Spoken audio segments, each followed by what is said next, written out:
Almost ఇండియాలో ఉన్న అన్ని కల్చర్స్ ఎగ్జాక్ట్లీ హైదరాబాద్ లో చూడొచ్చు. రకరకాల ఫుడ్ కూడా అసలు ఈ ఫుడ్ దొరకదు అన్నది లేదు.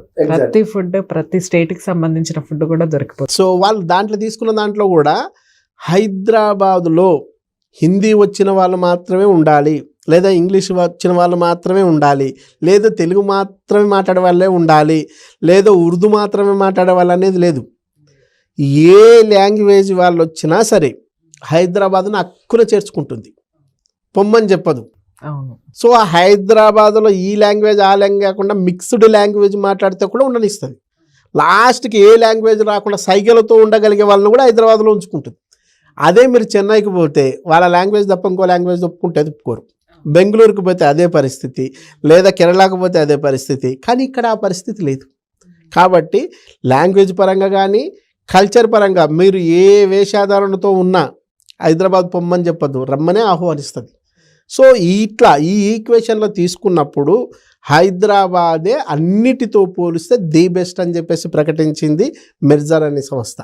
దీనివల్ల హైదరాబాద్ గ్లోబల్లో ఏదైతే ఇండియా నుంచి హైదరాబాద్ గ్లోబల్లో నంబర్ 1 సిటీగా రూపాంతరం చెందుతుంది. ఇది భవిష్యత్తులో నా అంచనా ప్రకారం వచ్చే ఈ 10 సంవత్సరాల్లో గ్లోబల్లో ఇండియా నుంచే కాదు ఎంటైర్ వరల్డ్ నుంచి హైదరాబాద్ నంబర్ 1 అయినా ఆశ్చర్యపోయే అవకాశం లేదు. ఎందుకంటే హైదరాబాదు ఇప్పుడున్న ప్రాంతం నుంచి ఇంకా 100 కిలోమీటర్లు ఎక్స్టెండ్ కావడానికి అవకాశం ఉంది. మధ్యలో మీకు ఎక్కడ నదులు లేకపోతే సముద్ర మార్గాలు లేవు, ప్లెయిన్ ల్యాండ్, అది కూడా డెక్కన్ పీఠభూమి కావడం వల్ల ఇది వరల్డ్లో నంబర్ 1 అయినా ఆశ్చర్యం లేదు, అవుతుందని కూడా నేను ఆశిస్తున్నా.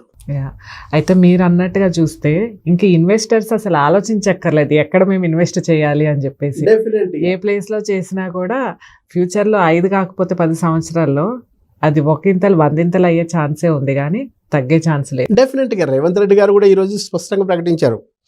సో ఏదైతే ఈ మెట్రో లేదా అక్కడ ఉన్న ఫార్మాసిటీలో ఏదైనా కొంచెం కన్ఫ్యూజ్ అనిపించవచ్చు, కానీ ఆయన ఇంకో అద్భుతమైన విషయం ఏం చెప్పాడంటే ఇప్పుడున్న ఔటర్ రింగ్ రోడ్ చుట్టూ కూడా మెట్రోని చెప్తా అని చెప్పారు. ఔటర్ రింగ్ రోడ్ ఇప్పుడున్న ఔటర్ రింగ్ రోడ్ ఏదైతే ఉందో ఆ ఔటర్ రింగ్ రోడ్ చుట్టూ కూడా మెట్రోను కనెక్టివిటీ చేద్దాం. గత ప్రభుత్వం ఆల్రెడీ లోకల్ ట్రైన్ కనెక్ట్ చేద్దాం అని చెప్పేది.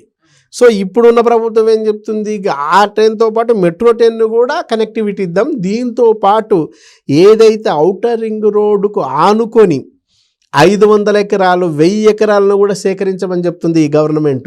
ఎందుకంటే అక్కడ కూడా మేము టౌన్షిప్లో నిర్మాణం చేస్తాం. ఏదైతే పూరంబోకు ల్యాండ్ వ్యవసాయంకు సంబంధించిన ల్యాండ్ కాకుండా చెట్లు గుట్టలతో నిండి ఉండి పూరంబోక్ అంటే వ్యవసాయానికి యోగ్యంగాని ల్యాండ్ ఏదన్నా ఉంటే ఆ ల్యాండ్ను కూడా మీరు చూపిస్తే అక్కడ కూడా పెద్ద పెద్ద టౌన్షిప్ నిర్మాణం చేసి హైదరాబాద్ మీద ఉన్న ట్రాఫిక్ బర్డెన్ కానీ ఏ బర్డెన్ కూడా లేకుండా చేయడానికి అక్కడ టౌన్షిప్లు నిర్మాణం చేస్తాం హెచ్ఎండిఏతో కలిసి అని కూడా చెప్తుంది. ఖచ్చితంగా కూడా ఇప్పుడున్న ఏదైతే 6 గ్యారెంటీల పథకం ఉందో ఆ 6 గ్యారెంటీల పథకం అద్భుతంగా సక్సెస్ కావాలంటే హైదరాబాదును దాటి మాత్రమే ఇప్పుడున్న రేవంత్ రెడ్డి సర్కారు కంపల్సరీగా రియల్ ఎస్టేట్గా మార్చాలి. లేదనుకుంటే ఆ 6 గ్యారెంటీ పథకాలు వచ్చే అవకాశం సక్సెస్ కావడానికి స్కోపే లేదు. డెఫినెట్గా రెవెన్యూ కావాలా.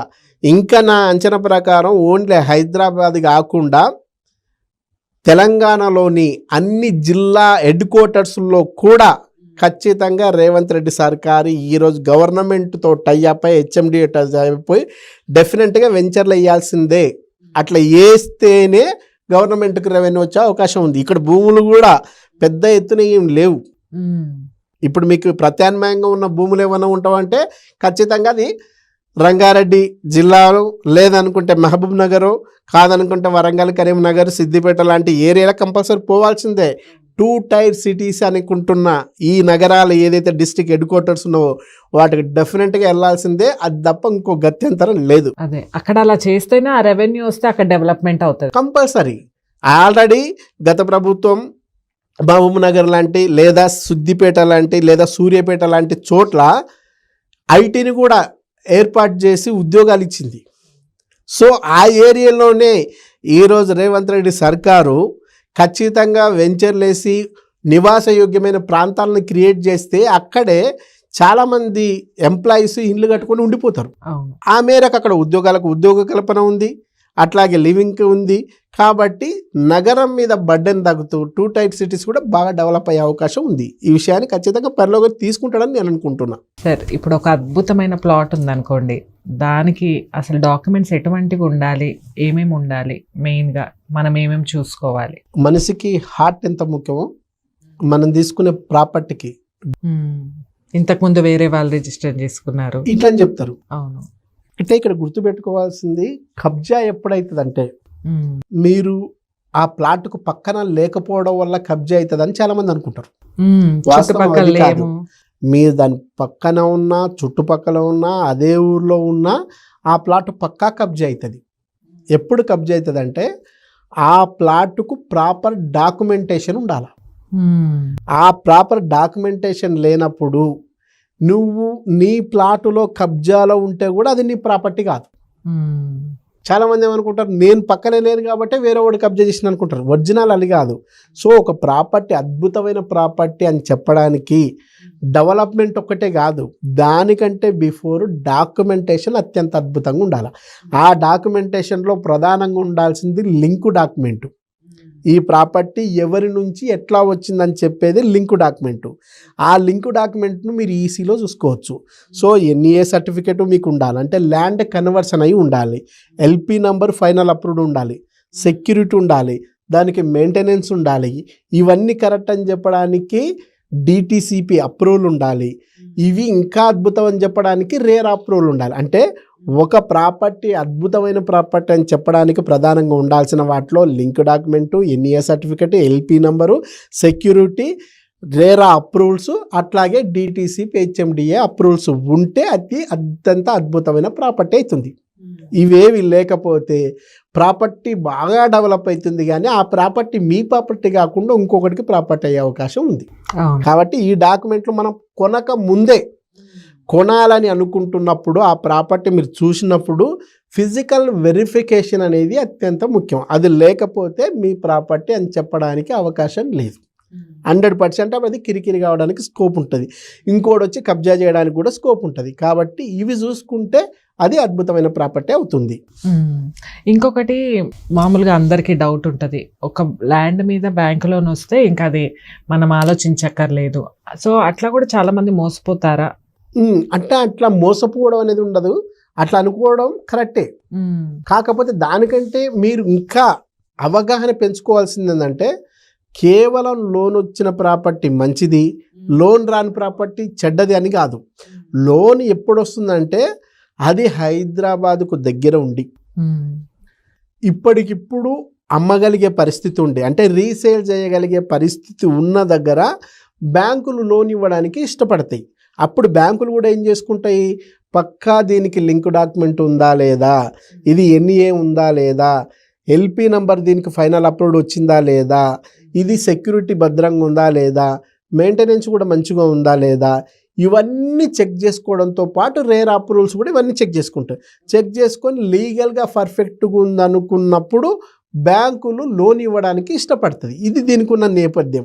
కానీ కస్టమర్ ఏమనుకుంటున్నాడు, కానీ ఈయన ఏం చేస్తున్నాడు, ఇల్లు కట్టుకునే ప్లాట్ కూడా తీసుకుంటున్నాడు బడ్జెట్ పెంచి. మరి అంటే ఈ నాలెడ్జ్ పెంచుకుంటే నీ రిక్వైర్మెంట్ ఏదైతే ఉందో, ఇప్పుడు మీ పాప మ్యారేజ్ కోసం అని నువ్వు తీసుకుంటున్నావు అనుకోండి, పాప మ్యారేజ్ ఇంకొక 25 సంవత్సరాల టైం ఉన్నప్పుడు నువ్వు ఇప్పటికిప్పుడు ఇల్లు కట్టుకునే దగ్గర ఎక్కువ బడ్జెట్ పెట్టి తీసుకునే కంటే 10,000 11,000 ఆ రేంజ్లో పోయి నువ్వు కొంచెం దూరం వెళ్ళి తీసుకుంటే సేమ్ ఈ డాక్యుమెంట్లన్నీ ఉంటాయి, మళ్ళీ A to Z డాక్యుమెంట్లన్నీ ఉంటాయి.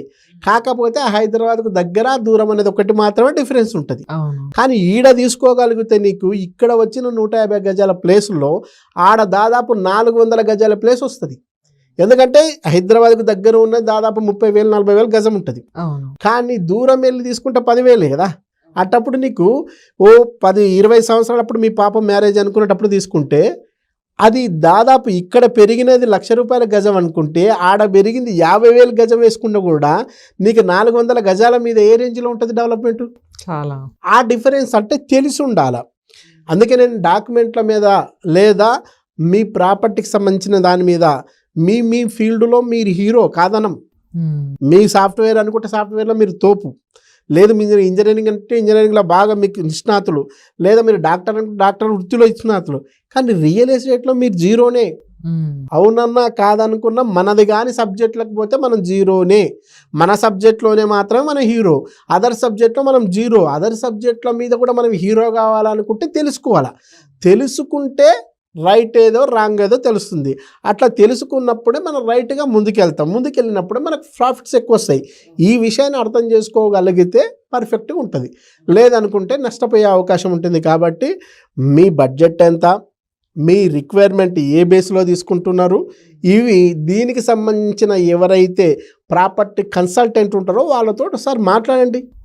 మాట్లాడితే పోయేదే ఉంది, మహా ఇన్ఫర్మేషన్ రావడమే తప్ప పోయేదే ఉండదు కదా.